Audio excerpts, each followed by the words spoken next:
मगर मैं वहां तक पहुंचा कैसे? Cadet report to unit tomorrow for RDC cultural.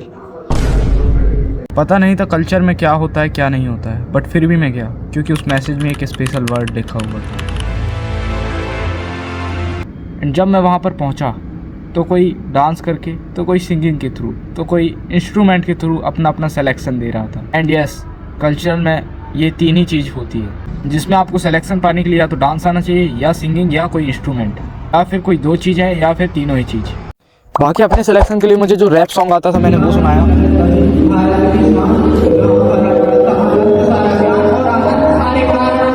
इसकी लिंक नीचे डिस्क्रिप्शन में है। एंड डांस भी जो CATC में किया था वही शो किया, इसकी भी लिंक नीचे डिस्क्रिप्शन में है। और एक अनुज जैन का गाना भी गाकर सुना दिया था। एंड उसके बाद मुझे सजेशन दिया गया फोक डांस एंड सॉन्ग की प्रैक्टिस करो।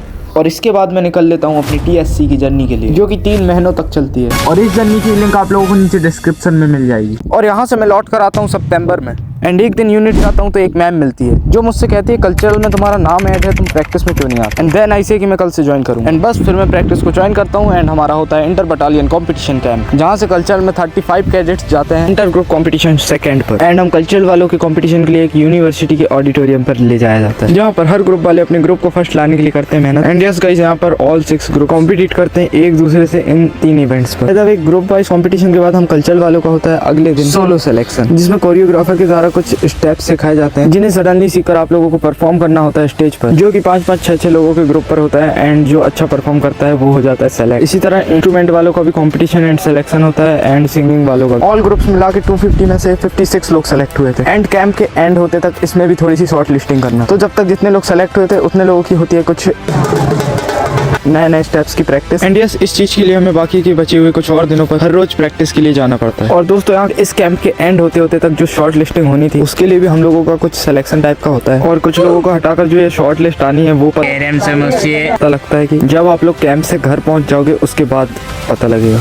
और इस शॉर्ट लिस्ट में 40 से 45 लोग बचते हैं। 10 दिन के गैप के बाद लगता है फाइनली IGC 3 कैंप। और असली अल्टा पल्टी तो इसी कैंप में होती है, क्योंकि इस कैंप में 2 बार सिलेक्शन होते हैं। इस कैंप में कुछ ऐसा होता है कि 46 में से 32 लोग तो सेलेक्ट हो जाते हैं। एंड कोई 4 लोग आ जाते हैं रिजर्व। एंड उन 4 में से एक मैं भी था। अब रिजर्व वालों का कुछ ऐसा सीन रहता है कि वो लोग दिल्ली नहीं जाते हैं। अगर कोई मेन वाले बंदों को कुछ होता है तो ही उन्हें अंदर लिया जाता है, नहीं तो अधूरी सी किट वगैरह देकर वापस भिजा दिया जाता है घर। फिलहाल अब जो कल्चरल की प्रैक्टिस चल रही थी उसमें हमें बिल्कुल छोटा मोटा सा रोल दिया जा रहा था, ताकि हमें कोई और भी रिप्लेस कर सके, क्योंकि कल्चरल में बेस्ट कैडेट वालों को भी ऐड किया जाता है। तभी पता लगता है कि फाइनल लिस्ट नहीं है, अभी एक लिस्ट और आना बचा था, जिसमें फाइनल 124 लोग सेलेक्ट होना था दिल्ली जाने वाले। एंड बाकी जो इस सिलेक्शन में कटे थे उन्हें अब लास्ट तक यही रहना था। एंड इन्हें ट्रैक शूट, कैप और शूज देकर कैंप के एंडिंग में वापस भेज दिया जाता है। एंड फिर एक दिन होता है कुछ ऐसा कि जब सभी कल्चर की प्रैक्टिस में जाते रहते हैं तो मुझे वहाँ जाने से मना कर दिया जाता है। कहा जाता है कि आप लोग अब PMR में जाना, मीन्स प्राइम मिनिस्टर रैली, जिसमें हमें डेली 5-5 किलोमीटर या उससे ज्यादा चलाया जाता है। पर अभी भी मेरा नाम PMR में कंफर्म नहीं था। और अब डांस सॉन्ग के बाद ड्रिल भी इम्प्रूव हो रही थी। एंड तभी अचानक से एक दिन आ जाती है फाइनल लिस्ट, जिसमें ऑल इवेंट्स मिलाकर 124 लोग फाइनल सेलेक्ट होते हैं दिल्ली जाने वाले। एंड 11 लोगों का नाम रिजर्व में रहता है, यदि मेन वाले बंदों को कुछ हो जाए तो उनसे इन लोगों को रिप्लेस करने के लिए। एंड फ्रेंड्स, मेरा नाम आ जाता है उन 124 लोगों के अंदर। और अब मेरा इवेंट हो चुका था प्राइम मिनिस्टर रैली। और जिनका नाम इस लिस्ट में नहीं था वो लोग इस IGC 3 कैंप के खत्म होते ही घर चले जाते हैं, ये cap, track suit and shoes लेकर। एंड कुछ इस तरह हमारा IGC 3 कैंप एंड हो जाता है। IGC 3 कैंप के एंड होते ही नेक्स्ट डे हमारा स्टार्ट हो जाता है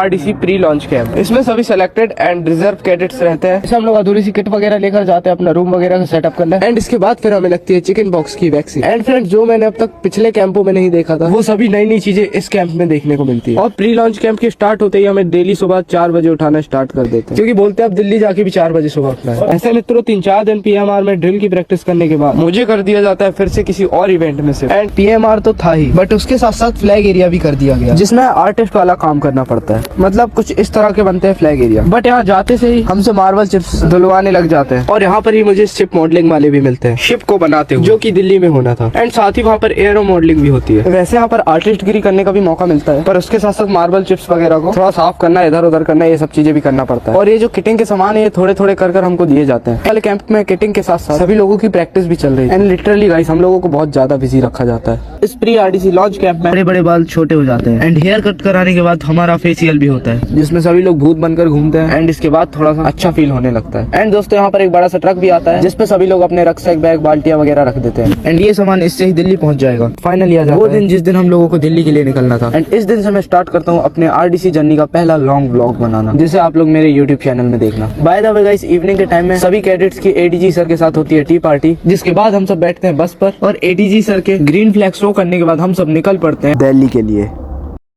मंजर है ये नया, जो शुरू है किसी में कहा, बहता चला तू, उड़ता चला तू, बह जाएंगे फिर। और कुछ इस तरह एक नॉर्मल सी जर्नी को तय करके मैं फाइनली पहुंच जाता हूं आरडीसी। जहां पहुंचते से ही क्या होता है वो जानने के लिए इस ब्लॉग को देखिए। और डीजी एनसीसी पहुंचने का मतलब ये नहीं कि जर्नी वहीं पर एंड हो गई।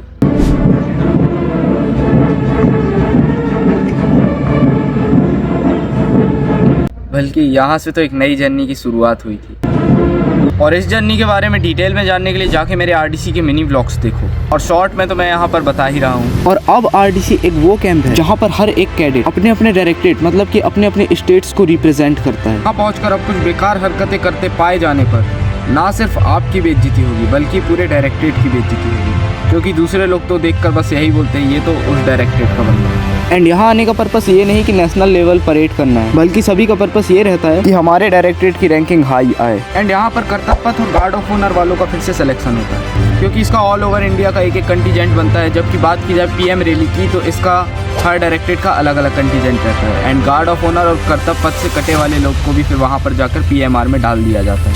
साथ ही यहाँ पर सेकेंड ईयर वाले कैडेट्स का वाईपी के लिए भी सिलेक्शन होता है, बट उसका रिजल्ट जब कंट्री जाना रहता है तभी डायरेक्ट लिस्ट आती है। शुरुआत के दिनों में पहले फ्लैग एरिया में वर्क करता हूँ और फ्लैग एरिया कंप्लीट होने के बाद तो वाईपी की सिलेक्शन प्रोसेस में इन्वॉल्व हो जाता हूँ। एंड फिर उसमें समय बिताने के बाद जैसे ही वो ख़त्म होता है तो फिर मैं चला जाता हूँ पीएमआर, और वही फिर लास्ट तक पीएम रैली में डेली रगड़ते रहो सुबह शाम।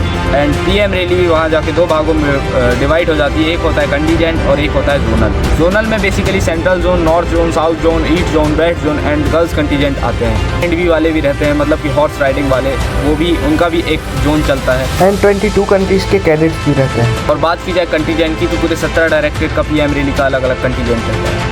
आइडिया इनोवेशन का विजयवाड़ा में एक कैंप लगता है जिसमें ऑल ओवर जो डायरेक्टरेट फर्स्ट आता है वो ही डायरेक्टरेट आता है अपने आइडियाज़ को रिप्रेजेंट करने आरडीसी, बाकी अदर विजयवाड़ा से ही रिटर्न। बस इसीलिए मैंने कभी मिनी ब्लॉग में आइडिया इनोवेशन के बारे में अपना जिक्र नहीं किया। और साथ ही आरडीसी कैंप में बहुत से बड़े बड़े लोग विजिट करने आते हैं और हमें भी बड़े बड़े लोगों की होम विजिट मिलते हैं। इसमें से मुझे मिला था चीफ ऑफ आर्मी स्टाफ का होम विजिट। यहाँ पर सभी डायरेक्टरेट के बेस्ट कैडेट्स का भी कंपटीशन होता है, जहाँ पर ऑल ओवर इंडिया के फिर बेस्ट कैडेट्स बनते हैं। फर्स्ट, सेकंड, थर्ड रैंक उनकी भी अलग अलग आती है।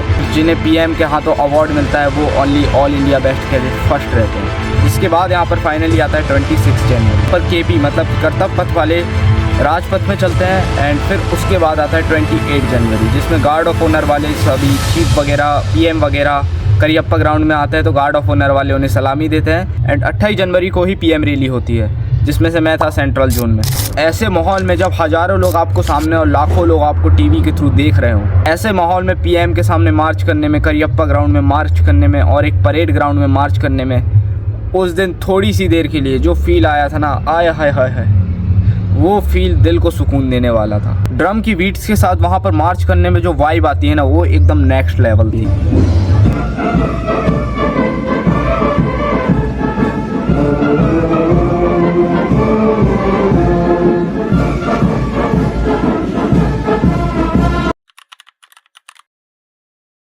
मिलता है हैम्पर्स वगैरह कलेक्ट करने का काम, जिसके बाद हम डीजी छोड़कर जा ही रहे थे तो लास्ट टाइम फ्री में हेयर कट भी करा लेते हैं। एंड देन बैग वगैरह डब्बे में भरकर हैम्पर्स वगैरह लेते हुए यहाँ एक महीने रहकर आरडीसी की हजारों मेमोरीज के साथ हम डीजी एनसीसी को छोड़कर चले जाते हैं।